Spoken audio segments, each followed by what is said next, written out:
Right here.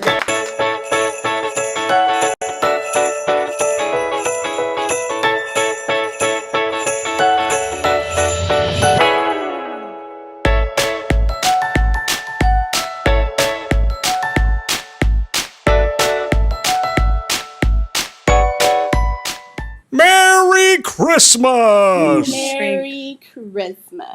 We are How officially. many days? 6? You don't have a countdown? No. My math.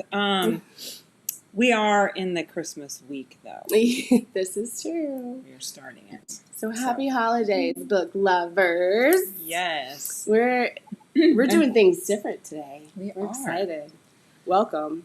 I know. We didn't read a book for today. It's weird. We have a literary agent with us today who reps the books we read. True. So we're going to talk all things publishing with her. Yes. Yeah, so let's introduce you. Roll that beautiful bean footage.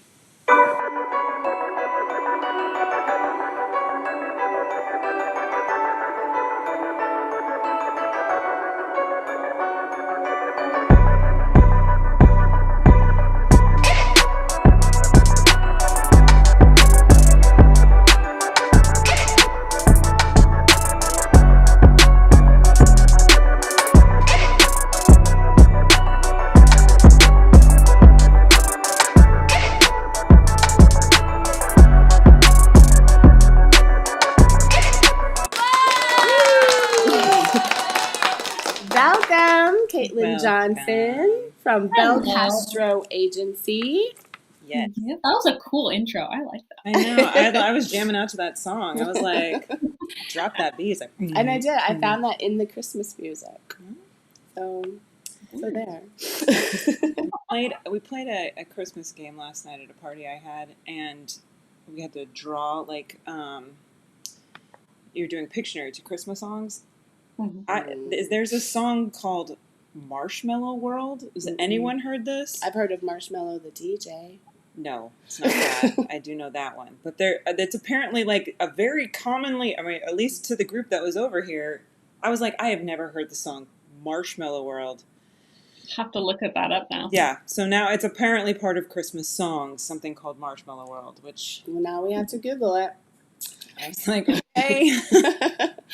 Well, welcome to the Book Bar, Kaitlyn. Yes. Thanks for having me. Welcome on being our first agent. I mean, we've had John Cusick, who's an agent author, but you are our first agent. Agent, yes. We're going to get all the secrets today, right? Spill the beans. A look behind the curtain. Mm-hmm. So you're with Bel Castro Agency. Could you just tell us a little bit about you and your agency, and we'll get a little bit more into like what you do and what you rep and stuff. Yep. So I started at Bel Castro almost 2 years ago now. So like I did interning at a different agency, and then I got promoted up to apprentice and then up to agent, and then I moved over to Bel Castro. And we are a boutique agency, so we're smaller, and we have about 5 people total, which I mean, I really like because it's not like, you know, you go into your little corners and you have all that stuff. Like we really talk a lot. We have like every other weekly meetings and stuff, and we have a lot of, because everybody's remote in agenting. Everybody's in a different state, except for me. I am in the same state as one of my bosses, which is nice. So we definitely are a tight-knit agency. I know probably everybody says that, but they don't. Some of them don't. Yeah. But that's, you know, especially in today's world, that's I think that's something to be grateful for, you know, to have that closeness with your coworkers because of like, especially if you're starting out in agenting, it can be really polarizing, and like just like writers, it's a very solo kind of industry. So having a group that's like very close knit and stuff was really important to me when I was looking for the job as well. So it's very helpful, especially when like, you know, things are going down and you're like panicking, or you're like, what does this term mean? And your boss gets on the video with you and like, okay, calm down. And so I have your manuscript wish list pulled up, but you rep anything from well, he says upper middle grade, so no lower middle grade. Right. I like that mature voice. Yeah, I get it. I teach middle grade, so I understand. What is the difference? I mean, is there? I think I saw something posted on Twitter not too long ago about like, you know, in middle grade you can't have cussing and stuff like that. Like, what are kind of like the defining factors when it comes to like lower middle grade, upper middle grade, and like how that's an age too? Yeah. So normally upper middle grade's probably about like 12, 13, possibly 11 if you have some heavier, deeper themes or stuff like that happening. And lower middle grade's more of those younger ages where there's a lot of innocence, there's not a lot of darkness coming into the books and stuff like that. I don't want to say surface level because that sounds like degrading, but you get what I mean. You're not delving into a character that much. Yeah. And I feel like upper middle grade is where the kid starts really having to experience the world and see it through their eyes and like function with it. So it can get a lot deeper and it can get a lot darker, or it can be lighter, but they are still kind of learning their place in the world, I feel like. And I feel like lower middle grade's more about just events or things that can be enjoyable or things to understand. And the tone, usually you can tell where it's more childlike or it's more simplistic, and upper middle grade gets a bit deeper and not... It's always hard to pick a word because I don't want to sound like I'm dumbing down to kids, but because you're not, and you shouldn't do that. It's a little more. We like to use the term worldly. I'm going to steal that. We have the children who are not as worldly as the other children who are. Like, I'm in the 5th and 6th, but my district is weird. And then you taught 6th, 7th, 8th, and 7th, 8th isolated. Yeah. And then so upper would be more like yours would be upper. Yeah. Which is weird because I feel like my 7th and 8th graders were definitely like more high schoolers. Like, yeah, they do. Usually kids will read up. So like I was the same when I was in middle school. I was definitely reading YA books.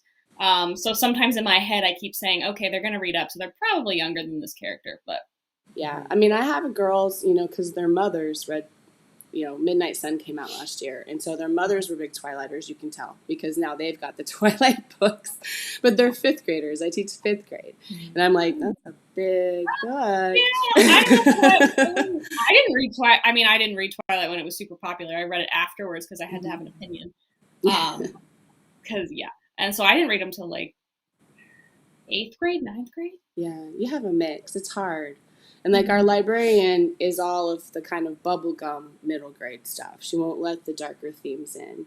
So I imagine that can get kind of hard too when you're trying to. But is there? I mean, even I guess I don't know if there is specifics, but I mean, like even when you say like darker themes, I mean, I know that you could say like things that happen in people's lives, but like how far with the writing verbiage can you go in a middle grade? There are some middle grades that doesn't jump into like YA. Right. There are some middle grades where some cussing does happen, obviously, because that's kind of where kids start mastering language, and it depends on what they're going through or what their families are like and stuff like that. But it's not prevalent.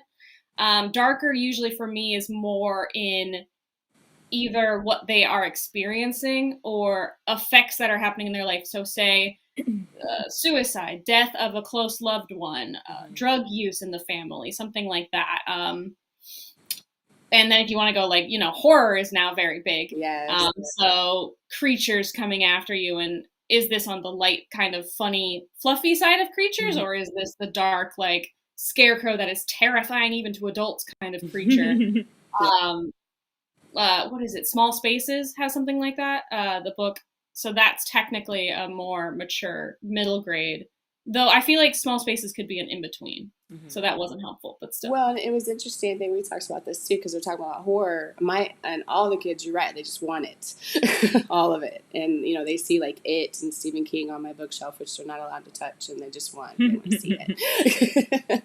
And we talked about like murder, like my particular librarian won't let that sort of stuff in the library, right? However, there is a Neil Gaiman book. Which one is it? Is it The Graveyard? Yeah, the Graveyard book. Where the family is actually murdered in the beginning, and I was like, this is pretty dark. And It's Neil Gaiman. You gotta expect that. this is true.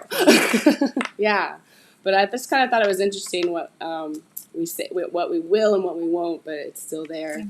Kind of a bigger author, maybe. Trigger word of the industry: subjective. Right. Yep. Oh, I hate it. word ever. Hate that word.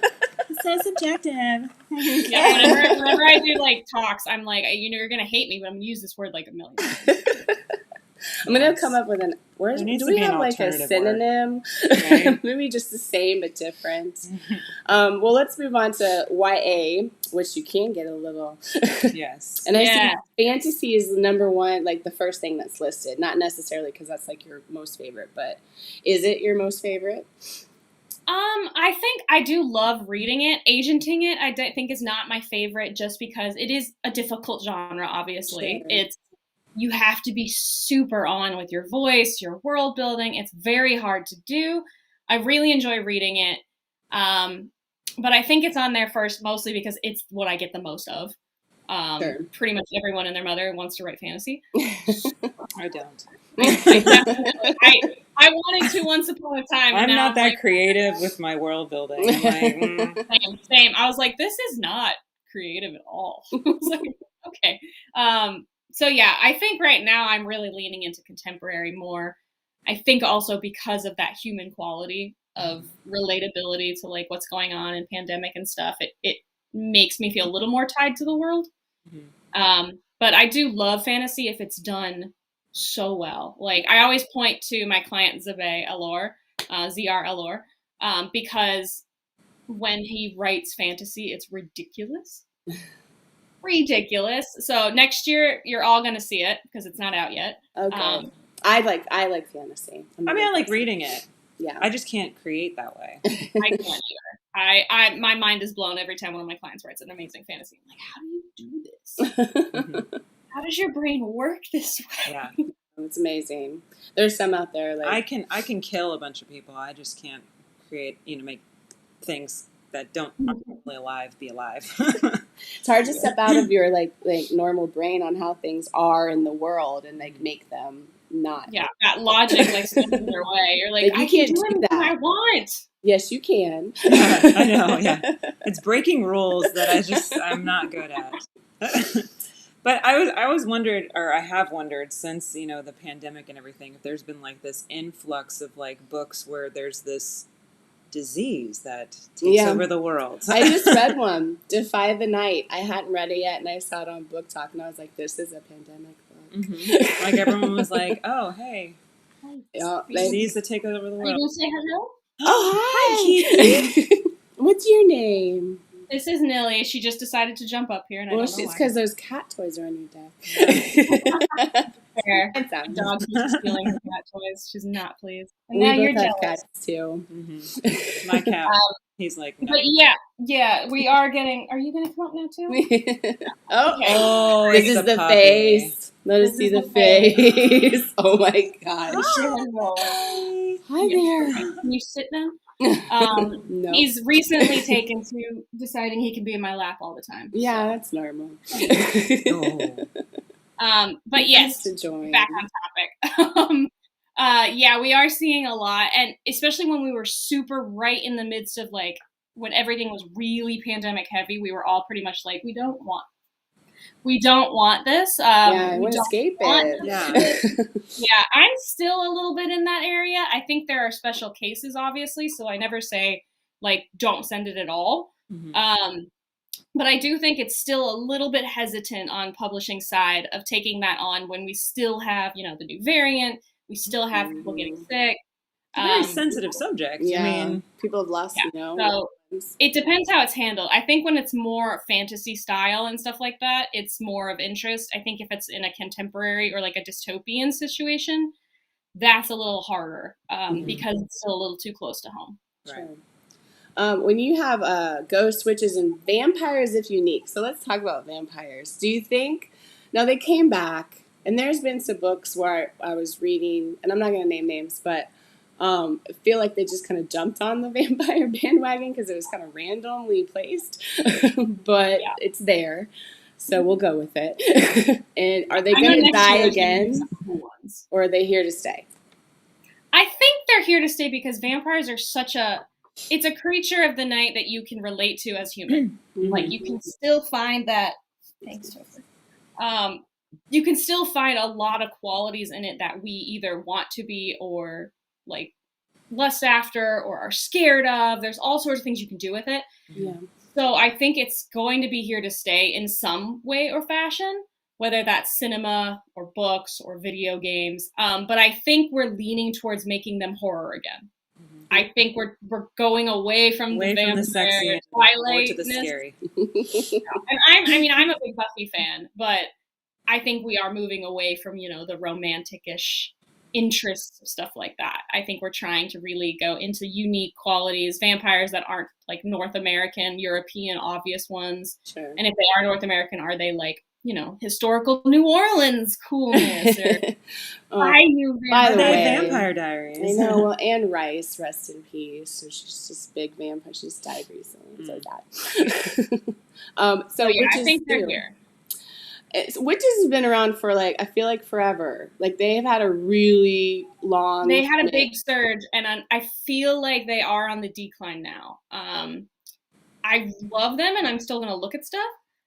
But I feel like it's got to be a really out of the box consideration now for how they are, because I'm still looking for a really, really good story about witches who are making alcohol or something like that. And there's that's awesome. Magic, bootlegger witches they work at a brewery, and that's how I just read an amazing one, and it just wasn't for me because I didn't know how I would edit it or place it. And I recommended it to a friend of mine, and I think she offered on it. I'm not sure, but it was amazing. So if that ever gets sold, it's going to be really, really, really good. Not YA or middle grade? It was adult, actually. Adult. They're making alcohol? Yeah. It was middle grades could be doing that. Yeah. It's so Mexico, true. Dia de los Muertos kind of feel with mobsters and stuff. It was so cool. So freaking cool. And I wish I could offer it on it, and I just didn't know what I would do with it. Well, now it's gonna, you'll see it. It'll be #1 bestseller or something, and you'll just be I know. I'm gonna be well, then I'll go buy it because I want to read it. Well, that's nice to know that you do pass on stuff. Is that something that within your agency you do a lot, or? Yeah, we definitely do it in the agency. One of my clients now actually queried 2 of our other agents, and it wasn't for them, and it was during a contest, so we'd all liked it, and so I got it 3rd, and I read it, and I was like, oh my god, I love this. And we're finishing edits on it right now, so it's going to go out in January. So we definitely share because we know everybody's tastes pretty well, but I also am part of a bunch of agent groups. So when I find something that I think would be really good for an agent I know, or I'm associated with, at least acquainted with, I will reach out to them and be like, do you want to see this query and see if it's for you? Because if so, I can give them your name. And I think agenting world is really doing that a lot lately, which is so promising. That's really cool. That's nice to know. Yeah, that's. I love it. I can love something and not want to agent it. I would love it as a reader. I would go pick it up on a shelf and buy it. But maybe I don't know how I would sell it properly. But I know another agent who maybe is really good for it. Well, see, and that's interesting. Even that statement's interesting because, I think as writers, sometimes we think if you decline something that there's something wrong with it, and that doesn't mean that you don't actually love it.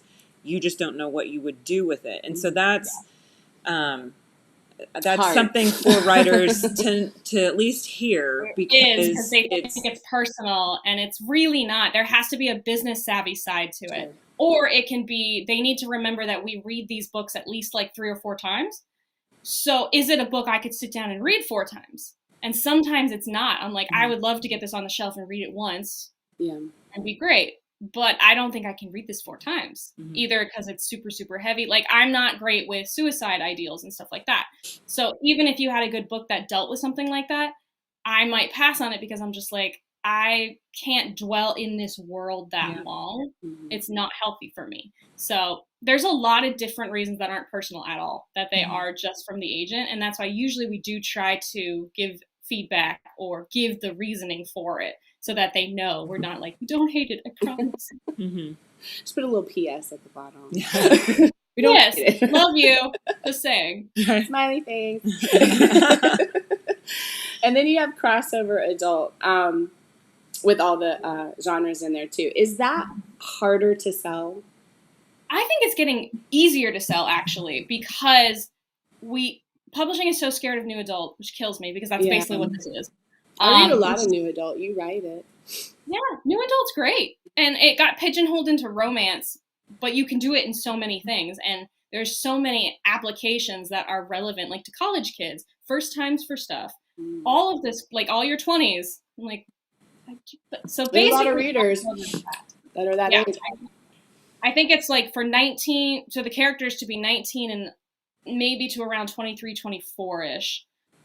It becomes, and usually that means it'll go in the adult section, but crossover I feel like is getting more recognition because again, you have a wider audience. You can get the YA crowd, you can get the adult crowd, and you can do more with your character, I feel like.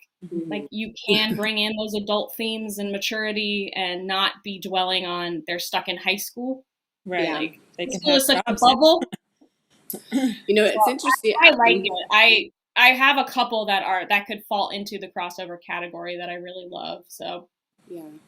I was kind of surprised. I read a series recently that had a pretty heavy sexual scene, and it was YA. It's the Serpent and Dove series.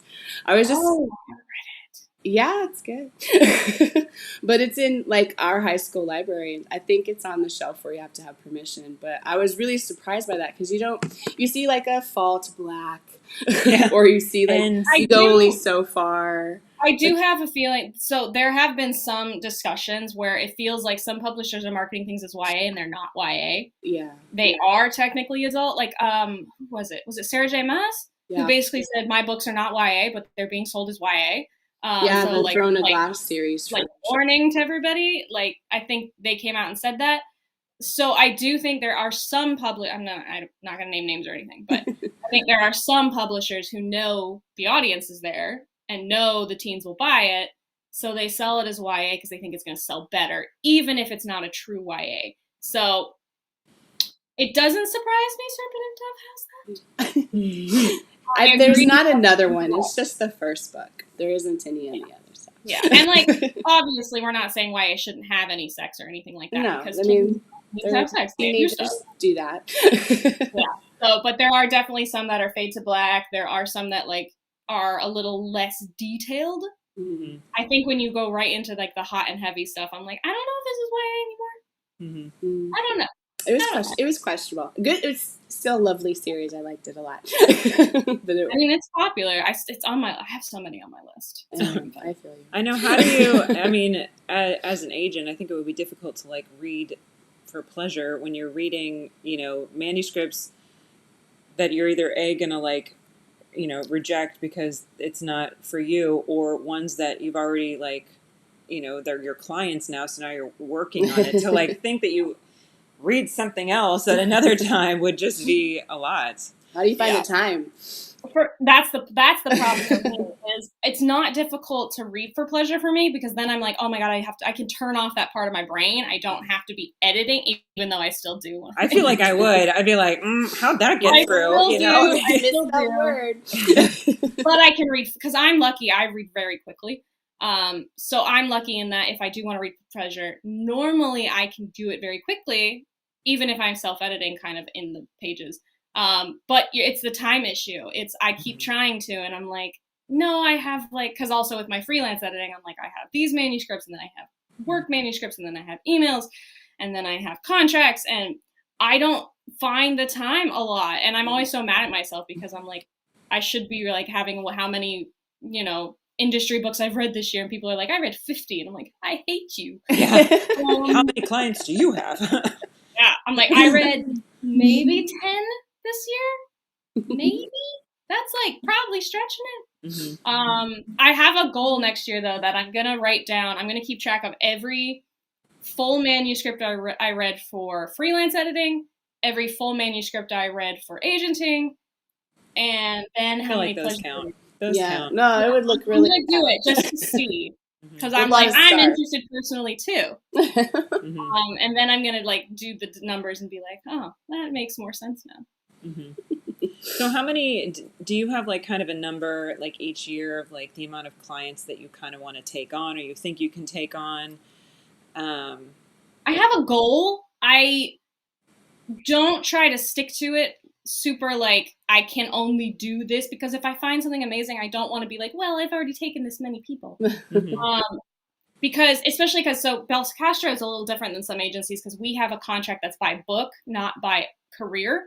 And that's because we like to give the author power over their works. So say they write something else that they're like, I don't think this is good for publishing. I think this would be good for self-publishing. And I want to put the work into it and stuff. They have the right to go do that. We can't say, no, I'm your agent. I want to tell everything, at least try. So if they want to go do that on a Kickstarter or something like that, or they want to do, Amazon, all that, excuse me, they can do that. And they can just come back to us with the next one they want to do for traditional publishing. Or if something, we put it on sub and it's just not kind of working and they want to go do something with it on their own, they can do that. So for me, I don't really have the problem of needing to drop clients if I have a huge list, because I'm your agent for your career. Like, that's what I want to do. That's what our goal is. Obviously, we want to stay with you, and I've never had to lose a client, which is wonderful. But I also have the privilege to be, okay, well, if you're a slow writer or you're not getting me a bunch of books all the time, that's okay, because you're not contracted with me except for the book that we're trying to sell. So I don't have to be bound to feeling too stretched thin for that. Like, people ask me on offer calls, how many clients do you have? And I'm like, well, I have around 25, 26 right now, but I have actively like on sub or writing right now, maybe 13 to 15. Mm-hmm. So it's a different dynamic, and I do feel personally like it's less stressful. Because I don't have that, well, you're not making me money, so I need to get rid of you so I can have somebody else on the list. I hate that mentality. So with the contract by book, I think I get more freedom to take on more people because I have that division where if you're not doing a ton, you're still on my list, but we're just not selling you anything right now. Sure. So what Until about you're your editing side? Like, how many people do you typically take on? That is case by case. I normally try to do, so I usually have a turnaround if I do a full manuscript for somebody and it's like either just a read through and a report or it's a report and text comments. I try to do usually a 2-week turnaround because, again, I read really fast. So I can do 2 to 3 full manuscripts a month. And then for smaller packages, I can do things like every week or every day, technically. So it depends. I'm hoping, obviously, as I keep agenting, that my freelance can get less and less, so I can focus more on agenting because I don't need to keep supplementing with money. So that's the goal, is to do less freelance as I go along and more agenting. Have you ever wanted to pitch on one of the, like, I have. I actually offered to one person. They contacted me, and I was like, ooh, can I look at this as an agent first? Right, yes. Yeah. They've already paid me something, I'll refund them, because in my contract, I have a clause that for my freelance contract, I state if money is exchanged, I can't represent this. Like, Right. that's unethical. So if I want to agent it, I'll give them their money back and just be like, no, I'm going to agent and edit this through agenting, and you shouldn't be paying me for that then. So I have had one person who is my client right now, and we just put her on sub last month because it was so cool and so good. So that time, but otherwise I do sometimes, if I think of an agent, like, I don't make it a habit, but if I do read something that's very, very good and I'm like, this could totally sell, here's some names of agents that I know would love this. I don't do that very often. It's only when I found one that I'm like, this is like ready. So.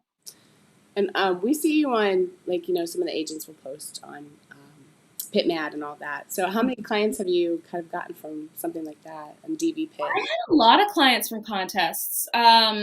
from pitch contests, when I first started agenting, I started taking on clients. Majority of my list was from pitch contests.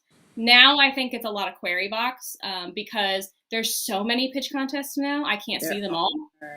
There's a lot. So many hashtags. A lot of hashtags. I still try because I do think it is a great tool for authors. Mhm.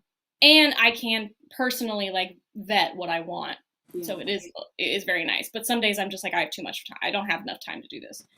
So I think right now a lot of it's from the query box. But in the past, my first few clients were all from pitch contests. How many queries on average do you get like in a week? Between 50 and 100 probably. Yeah. Like when you reopen from being closed, you're going to get a ton right off the bat. And then when it slows down, it's probably like around 60 or 70. Like I reopened when I was closed for a little while. I reopened in like October, I think. And I closed back in December again because I wanted to use December to catch up on everything. I had easily gotten 400 minimum, I think, between that October date and December 1st. And out of those, you'll maybe, 10% or less you'll request? It's so hard to put a number to it because sometimes, there'll be a lot of great ones and then sometimes there won't be a lot of great ones. And then I don't know. I always post at the end of the year my stats from Query Manager because Query Manager is amazing. And it actually just compiles the stats for you. You don't even have to do anything. I can screenshot it. So it'll say how many of each genre or category I've put on there, how many I've gotten, how many I requested, how many I passed on. It doesn't say the offers, but I can actually just go in my query box and find out how many I offered on. So I always post in December what that is, and I'm probably going to do that this weekend because I waited a little longer this year. But yeah, I don't know a percentage at all, but a lot of them goes into my maybe box. I will say a good chunk goes into the maybe box because I'm like, there's something here. I don't know if it's like amazing yet. I haven't had time to really delve into the pages, so I'll just put it in the maybe box so I can really start going through the other ones and getting the list down. And especially if I already have a bunch of requested stuff, I'll put it in the maybe box because I'm like, I don't need 20 fulls right now. So I will wait on you. I'm sorry, but I will wait on you while I get those done. Is there something for 2022 that you're just dying to have? I'm dying to get my first horror. No. I don't have any horror. And I really lean towards like middle grade horror or adult horror. I'm not super into the YA horror. So I definitely want something like that. And I think I also very much want some middle grade contemporary with like first LGBT crush kind of thing. It doesn't have to be like the central focus, but I would love to have. There's a short that we saw of like a couple of years ago, I think, where it was a little boy who had a crush on another little boy, and his heart was like coming out and like moving around. It was so cute, and I'm like, that's what I want, and I can't remember what the name of it was or anything like that. But something I want like that, definitely. It's so hard to like say what I want because I like don't know until I see it. Until you read it, and you're more into like the creepy. Not the gory horror. Yes. I'm more psychological or creep factor. I'm not really blood and guts person. No slashers. Yeah, no. Like I don't want Michael in the new Halloween movie. I haven't seen it yet. I've heard mixed reviews. They brought everybody back. Yeah, I haven't seen it, but I saw the commercials and I felt like they gave away a lot. Yeah, we probably saw all the good and just because it's like yeah. Well, and but like for horror, I'm a big fan of Lock and Key, and I haven't seen the second series yet either. I have the comic graphic novel. Me too. Have you read them? They're extremely graphic. I haven't read all of them, unfortunately, because graphic novels are so expensive. But my like goal is to go into Barnes and Noble more and like sit there and read more. Yeah. So I don't have to buy it. But yeah, the show definitely made it a little more family friendly. Yes. I couldn't quite get into the show as much. Yeah, no, that first opening scene, I was like this, because I watched the show first, and then I bought them, and I was like, that doesn't, okay. Well, it was very, much more graphic. Yeah, they definitely toned that down. That was a lot. But yeah, I really like the graphic novel. I'm trying to get more into graphic novels in general for selling, for agenting. I just offered on one actually, so we'll cross fingers. And we're just finalizing a contract that I can't talk about. Mm-hmm. But I'm hoping in 2022 will be the year of graphic novels as well. Those are because big. Yeah. I mean, I think, yeah. That's another whole brain that I don't know how to do. Like, So does your graphic novelist, I'm always curious, they illustrate it as well? Or you have a sometimes writer and an illustrator? Yeah, there can be partners, and there can be somebody who is also the author and illustrator. So it depends. Really different publishers like different things. I will say, it is easier to have an author who is also the illustrator because you're only dealing with one person. right. But I do have teams as my clients as well, and they are wonderful. And it is great to see how minds like collide. Yeah, let me ask you about that, because we actually co-write. And we always wonder sometimes if, not that our stuff doesn't need work, but if maybe one of the reasons is because people don't necessarily want to deal with two people, rather, because it is a lot easier. We get it to deal with just one bank account, one person, one mind, one opinion, all of that. I think it's a little different with novels because you're usually representing one person, and then you'll get the like, we're going to co-write this thing together, and you don't know this other person at all, and you're just like, is this going to get dramatic? Is something bad blood going to happen? It's not super common for co-writers to come to you right off the bat and you've like never like repped them before or anything like that. I do get some, but it's not a lot. And I've never offered on one yet. I have had a couple I really liked, but I couldn't pull the trigger on them. So I think in that case, it's okay because you can really chat with them and get to know both of them. Mhm. It's a little harder when it's your client who's already your client, and then they come to you with a co-writing idea, and you're just like, trust me. I'm like, I'm a little scared for you right now. Yeah. Because then you also have to work with the other person's agent if you're not their agent yet. Right.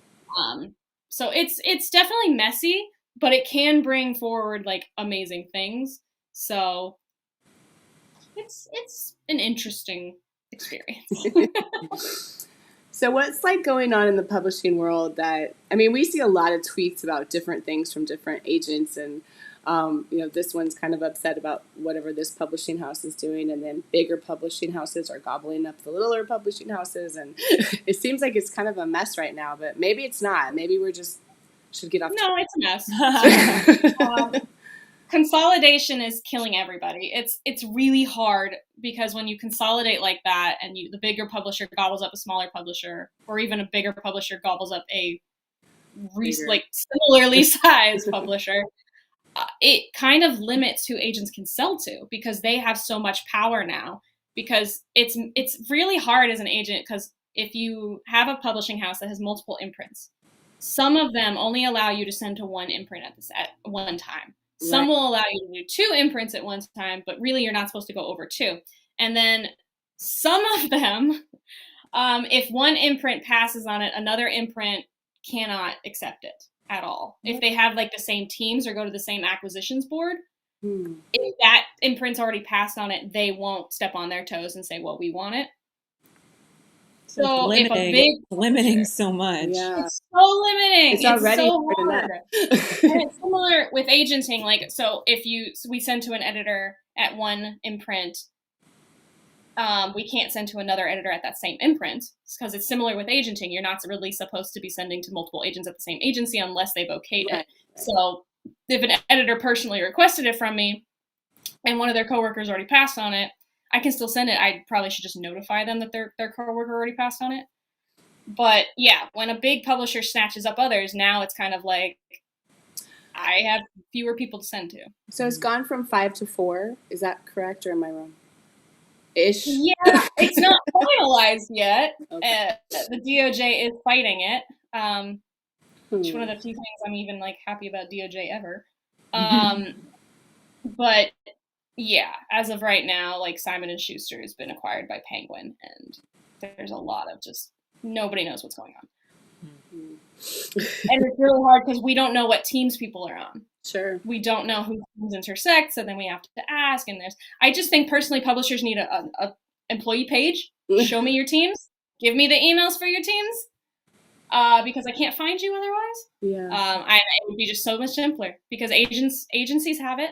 We have all of our people up, what they're looking for. I know who did it recently. I think Simon and Schuster, did they do it? I don't remember. There was a publisher who just, like Sourcebooks does it too, where they have all of their employees listed, what divisions they're in, and what they're acquiring. And it's so much easier to sub to people when they do that. So I don't know if publishing is going that way. I really hope it is. Yeah. But yeah, as of right now, it's definitely a headache. Yeah, sounds like it. Well, and if people move or change or get let go or whatever. Yes. And editors are constantly moving, as people have probably seen on Twitter this year. Editors are constantly moving and going to places or leaving the industry, unfortunately, like with life how it is. Yeah. Or starting their own thing. I've seen a lot of people. Or going to agenting. Yeah. Which, don't do that. When we see don't do that. Please.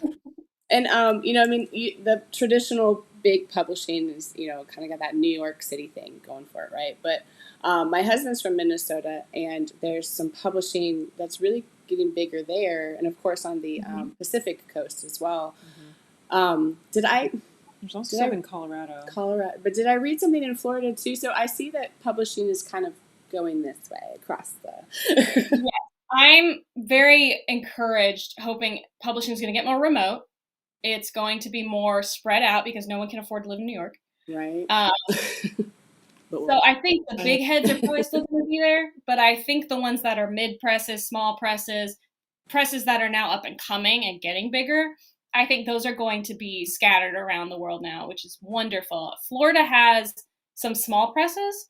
Like I just sold to one, Orange Blossom Publishing, I believe it's called. So like they're definitely starting to pop up, which I love. So I'm hoping that's a sign of things to come because agenting really, spread out and showed you those jobs. And I think editing, it's obviously hard because for publishing, if you're in the certain divisions, that would be hard to be remote. But editing, not necessarily. You could video into conferences, all that fun stuff. Yeah. Well, and I mean, not to say that these smaller publishing houses still can't put out a big deal for your book. I mean, like, I think that's writers are like, if I don't get with like the big name on my book, I'm not going to get a good deal and, all this kind of stuff. But it's not to say that the smaller ones, in fact, giving the smaller ones a chance, to compete with the big ones is going to be better for everyone overall, Yeah. I think a lot of authors get distracted by the shiny advance smaller presses. They can't offer that kind of stuff. They're not going to be offering you $40,000 or something like that. So, I think so. Once you pay back that advance is when you actually start. I mean, like you don't want to start out with the big one. And it's split. So if say you got offered $40,000 or something, you have it like split into 3 or 4 payments. So you're not getting the full amount until 2 or 3 years probably. Which is also, and then you have to earn it out. That's something that's started to change because I've seen that on Twitter too, like where they're wanting to like delay that like last payment. They want to keep the money in the bank. Before payment structure is madness, and I'm just not even going to acknowledge for it. No, there's no reason for this. That's a whole nother ball game. But I've done a lot of changing these past couple of years. Goodness gracious. Yeah. And small and mid presses have been I think they've been doing a really great job and also offering higher royalties because you're not getting in advance. So you will be earning your money faster and maybe a little bit more than normal, depending on how it sells, obviously. And I think authors it is a shame, like for smaller presses, in that they don't have the marketing that others do sometimes. So the author does need to kind of put a foot forward on that. But yeah, I think that mid presses especially are stepping forward and bringing stuff that is quality work. Well, I'm hoping things like Book Talk and platforms like that will kind of help with the, underdog, if you will. Because I've seen I don't understand it, but TikTok is not really for me, but I have some clients who are like working on it though, and I'm like, great. It's addictive. I'm on Instagram. I'll help you there. Oh, you like it's ridiculous because you'll start scrolling and you're like, I got to get off of here. I've been Oh on my it for like an gosh. hour. TikTok's like, That's me with Instagram right now. I'm just looking at books and tattoos. Yeah. And dogs. I get it. tattoos of books. Right? That'll be my next. That is fun. Well, you helped us recently with a video that we did on top 3 reasons why literary agents reject your manuscript. And we have a little academy within my district that got to view that, and they're using it. They're actually currently writing their own query letters. So you might see one. I'll email if you. I'll put a line. But first of all, thank you for doing that. It's very helpful. And I thought maybe we could talk a little bit more because also like top 3 reasons why you reject a query, but also a manuscript, because the manuscript is past the query stage. So I guess let's start. Well, you with kind of said with the manuscript, like, can I read this like 4 or 5 times? Yes. And I think your reasons. Just, obviously, there's a time value into it, so it's going to take a lot longer. And we do request manuscripts off of queries that aren't that great. I think there's a misconception that your query has to be perfect, and it really doesn't. Some of my clients, I did a lecture one time on query letters and submission process, and I used with their permission, I used some of the queries they first sent to me when I was considering them, and they weren't great. Like, some of them were not great. So I used them as examples of like, here's like what can still get you an agent, because the concept, I really was intrigued. So I was like, okay. And I went into the pages and I'm like, oh, this is pretty good. All right. So I requested more. I feel like once you get to that stage and I start reading your book, it's going to be about, did you edit and polish up till page 50 and then stop and it all falls apart? Does your pacing somehow like bottom out in the middle where I'm just dragging through? Do you have like sudden character changes in their arcs that I'm like, the person you have set up does not do this. I don't understand where they just suddenly decided to switch personalities. A lot of that goes into play. And it is a shame sometimes where I read it and I do really enjoy it, but then I have to be like, okay, am I enjoying it as a reader or I am enjoying it as an agent? Those are the hard days where I put it aside for a couple days and think about it. And usually those are the ones where if I really feel like that, I will show it to my coworkers and be like, look, I love this. I just don't think I can agent it. Does anyone want to look at it? And that's definitely, I think one time that did happen where a coworker offered to that person and they're their client. So it does work out sometimes.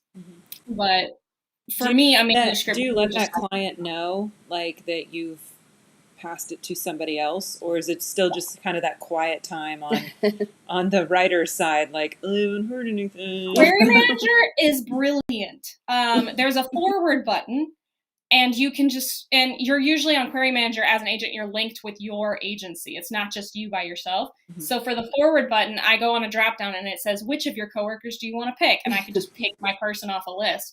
And then I can put a note to the author saying, I've sent this over to so-and-so because they might be a better match. So they're notified that I don't have it anymore. Cool. Who designed Query Manager? Yeah, they had to have been an agent. It's just brilliant. I adore it. It saves my life so much. But so they always get notified by me if I send it off to somebody. But that's awesome. Yeah. So what are some things that you do see in the query that you wish people would stop doing? Putting down other ages or genres, or even the one they're working in, like, why fantasy always has this crap, and this is what I'm gonna do in now. The query letter? Oh yeah, they'll put down other genres or other authors or something like that. Some of them will list my clients' books to kind of flatter, and then I'm like, this has nothing to do with your book. Somebody used Silkfire and Hope Springs. I'm like, A, Silkfire's not out yet. B, Silkfire is an adult fantasy with sex. Hope Springs is a middle grade contemporary. I don't know how Maybe these it's the first crush. yeah, so it's like it makes it quite clear that they're trying to play to the agent's like ego, and I don't like that personally. I'm like, if you're going to use my books, it needs to be realistically tied to your story. And then some will make it all bio, like I have done this and this and this, and here's my inspiration for it. And that's one thing you should never put in your query, really, is why I was inspired to write this, just because it takes up so much space. Yeah. And if I really love your book and set up a call with you, that's what I'm going to ask you. Like, Yeah, what which is so inspired you? subjective, because we've seen other agents Subjective. say, Yeah, some want tell it. me If why it's like you're the memoir, person. yeah. If it's memoir or nonfiction, that obviously that's a whole different Yeah. scenario. But like, I get a lot that are middle grade, and they're like, I was inspired by the kids I teach, and I'm like, you can definitely tell me you are a teacher of this age group in that, but I don't need to hear like you got inspired because like one of your kids didn't have lunch for a day and stuff like that. Like, because then they wrote something about like how, I don't know, a middle grade about how the cafeteria system is all skewed to different things. A lot of things. Like, I would love to learn that when I talk to you, because again, I'm falling in love with your book first. Right. And if I love your book, then I'm going to fall in love with you. So I think it takes a lot of space up. And for a lot of my lectures and stuff, I have like a basic query format that I give people as their beginning part. And I'm like, just do this format, plug stuff in. Nothing extra. Don't you do Yeah, it. you can embellish a little bit, because obviously every book's different, but it gets your juices flowing. It gets you to understand like the basic structure of it, which I think helps. But I definitely don't like queries that don't give a trigger warning if it's needed. Like if anything's super, I don't know, like rape or graphic drug use or suicide, like some of that stuff needs to be just trigger warning at the end. Like I said earlier, like with suicide, I'm not the best fit for a lot of the times. So I would like to know, if it's not clear in your pitch, I need to know at least that it is an aspect of it. I might still look at it. It's not going to be an auto no, but I do need to know that. Yeah. You don't want to spoil. Right. Yeah. And if there's rape on the page, I just don't want it in general. So. Do you ever read, like, when you do get to read for pleasure, do you ever read a book, and we don't have to name names, do you ever read a book where you're like, how? Oh, yeah. Especially for freelance editing. I was just talking about this with my fiance the other day. There's a book I will like probably never get out of my head. Ever. And I still don't understand. And we had like, the author and I, we had full conversations, like gave him a whole report. They were very open to, you know, editing and understanding the process and what I was coming from. But yeah, there's sometimes where I just read it and I'm like, I don't understand where this came from or why. And I get that for good books too, though. Like I'll get it and be like, how is your brain amazing like this?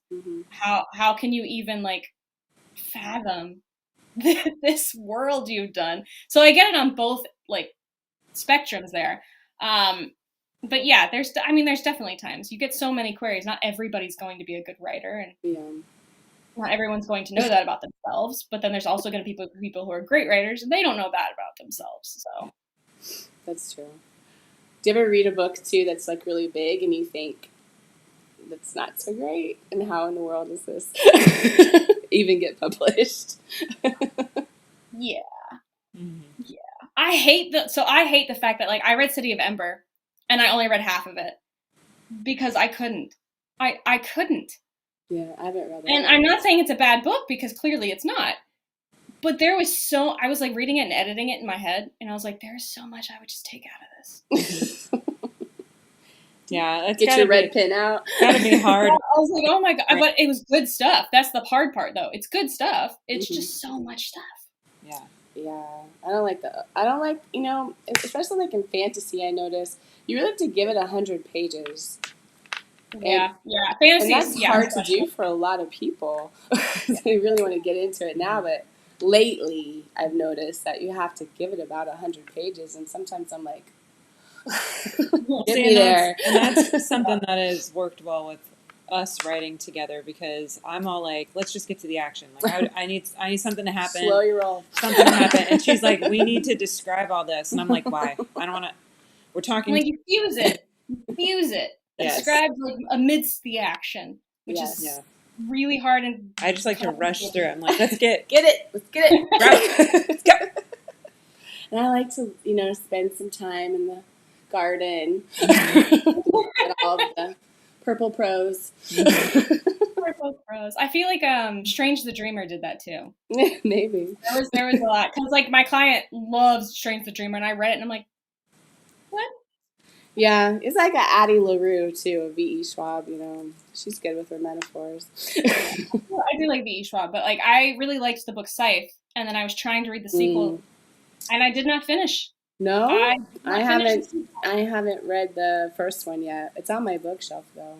Yeah, like it's interesting, but I just felt like it didn't give me the same emotions and like drive the first one did. And then I was also, I wasn't reading it as fast, so my time was limited at that point.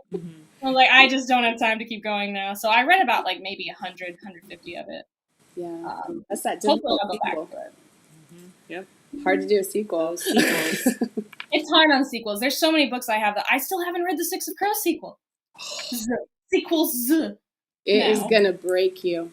I know, and now like, do I read the first one again? And I don't have time to read the first one. I liked Crooked Kingdom more than Six. I've heard that. I'm debating taking it for Christmas, like vacay, even though I'm not gonna have much of a Christmas. You're vacay. gonna need a moment to yourself after you It's finish. sitting right here. It's sitting right here next to me. So Be sure you don't allow anybody to call you or talk to you, and make sure you have candles in a dark room. and fair enough. and maybe, I don't know if you enjoy an adult beverage, because it's gonna hurt. I haven't read it yet. This makes me cry. I just wanted to I need to talk to her. Do you have her number? Come on, Lee. I did hear a rumor she might be starting another Six of Crows book. Any gossip on that? In the agent world? I know nothing. Nothing. Nothing. I don't know Lee Barduga at all. I have a friend who knows V. Schwab, but oh, that's fun. I don't know if they hang out anymore though, so I don't know. Oh, I want to go. I'll just be like, can I just come over and say hi? yeah. I would love Let to. us know. That would be amazing. That'd be fun. Yeah, she gets to hang out on like all of her stuff's turning into movies right now. So she gets. All I see is director's chairs with her name on it on her. I follow her on Facebook. Mm. So I'm like, I love when the author gets to actually. Oh yeah, because that to me would be the hardest thing. Like you blood, sweat, and tears into this book, and then you just have to like hand it over to a writer for a screenplay. Yeah, and they can change. That's what killed me for Inkheart. My heart combusted watching the movie for Inkheart because it was just so badly done. That's why. I mean, they got Brendan Fraser. That was the best part. They got Brendan Fraser for it. Yeah. As an author, it would be like if what did you do to my book? Yeah, you would have to be able. And I love Cornelia Funk, so I'm like. That would be hard. I mean, I don't, because you get to watch it like in process. Some of the, and I don't know if I'd be able to not say something like, why are you doing that? There are some authors that they did get to have a hand in the writing the screenplay and in casting. It really depends on how in depth you negotiate. The power you have. Yeah. I think it was Karen McManus had a little hand. Did she have a hand in casting? I think so. Who knows? It's a whole other world when you get into that area. Yeah, it is. Do you do any pitching for movie rights and stuff? Oh, fun. We're in the midst of hopefully doing something, so that's fun. We'll see. It's a very you think the book publishing side is slow? Oh my god, film pitching and doing stuff is so much slower. It's slower. It's slower. It takes forever. Oh, wow. So long. Like, you pitch it, you get possibly somebody who wants to look at it, and then you get production teams, and then you get some that, try to sell it to production teams and streaming services, and just It's a long time. Like, I don't know if I have that. I'm getting older. Yeah. You know? Time is ticking. Yeah, It is. it's a long process. Yeah. Everything is just a snail's pace. I know. It's like hurry up and wait. Hurry up and wait. Yep. Hurry up and wait, yeah. Well, we just want to thank you, Kaitlyn, for coming on, taking some Yes. time off your break. I know you've got some things to wrap up in your office and maybe get to your TBR. I'll be looking for your opinion on Crooked Creek Kingdom. when I finally get to it. I know you have a long laundry list of things to get to first. And thank you for helping us out with the video earlier. And So how do anybody that watches this, how do they submit to you? Now currently you're closed. Yes. You're closed Do till not submit. right. Don't. That means don't. Yes. Do not email me. When are but you I am reopening? reopening in January. Okay. I'm just using December because I don't send out passes or anything during December because there's multiple holidays going on. I just don't want to deal with that. Yeah. So in January I will be mass sending passes, and I'm sorry, everybody. Yes. And if you have queried her, you're in the waiting period, so don't nudge her. Yes. No nudging. No nudging. But so in my Twitter at Red Pen Kaitlyn, I have a link up on my bio for querying me. And if you want to look at freelance editing, you can go to strictlytextual.com, which is also, I believe, in my bio. So Twitter's pretty much like the place I put all my stuff, so you can find me. We will put links in our description as well. Put that out. But yeah, so you can. I'm pretty vocal everywhere, so you will find me somewhere. Yeah, we've been watching. Yeah. Well, thank you again, and have a wonderful holiday season. Enjoy your time with family. Yes, and a brand new 2022, and you're getting married, so a lot of good things are coming. And all the stress and wonderful things. Yes. All of it. Well, and to folks, she's still looking for that horror, so don't query it now, like she said, but wait till January. Creepy, not slashy. Mm-hmm. Well, thank you, Kaitlyn. We appreciate you. Have a wonderful rest of your weekend. You too. Take care. Bye. Okay. Well, that was fun. She had a lot of information that I appreciate. Yeah. I think my take home is that just because an agent passes doesn't mean they don't love it. Yes. Because it makes you feel like they don't. Even though it all can be subjective, it does not mean that they don't love it. It just means they don't know what they can do with it personally. But it is good to know with her agency, at least, that they will pass it along. Some agencies do that, some don't. So definitely read in your in the information about how to query agencies. Like, can you submit to more than one? Can you submit which one when one passes? Like all that kind of stuff. It's all written in there. It's actually very surprising how many people don't read that information. Don't do it. Or they put really negative things in there. We've heard that before. I know. I'm very surprised. Y'all don't do some research on your agents and write a nice query letter. Be kind. This world needs kindness. I know. Be kind to the agents and don't. I've also heard from agents that writers will shoot themselves in the foot when they come to their this may not be the best thing. Yeah. Be confident. Jinx. So yes, this is our last one for 2021. Yes, January 8th is our next. Yes, our scary one. I'm so excited. And I think it's creepy, not slashy. Yes, small town monsters. I know. My daughter saw this and she's like, "Oh my gosh, Mom!" She's scared. I'm like, "I know, babe. They want you." Yeah, that's gonna be a nighttime one. Mm-hmm. Yeah, I know. I read at night. I'm gonna have to start reading in the day. It's gonna be our first horror one. It's okay. I'm big girl. She's gonna make it. She's gonna make it. There's not music. I think I'm. This will be my test because I can write scary.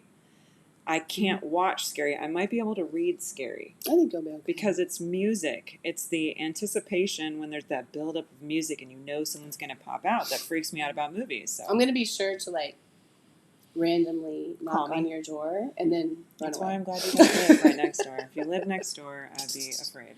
But yeah, I would be afraid because like you have a military husband who has guns and stuff, Yeah, and you watch wouldn't know who I was. Watch out. Watch out. You would get them out. Although he... And it's Texas. Yeah. Don't knock on my door. Well, everybody have a very, very Merry Christmas and Happy New Year, and we will see you guys in 2022, where it's going to be a fun new year for the book bar. Yes. We're going to do some stuff. Brainstorming some new adventures for the book bar in 2022. More to come. Yes. So, until then, everybody, Happy holidays. happy holidays.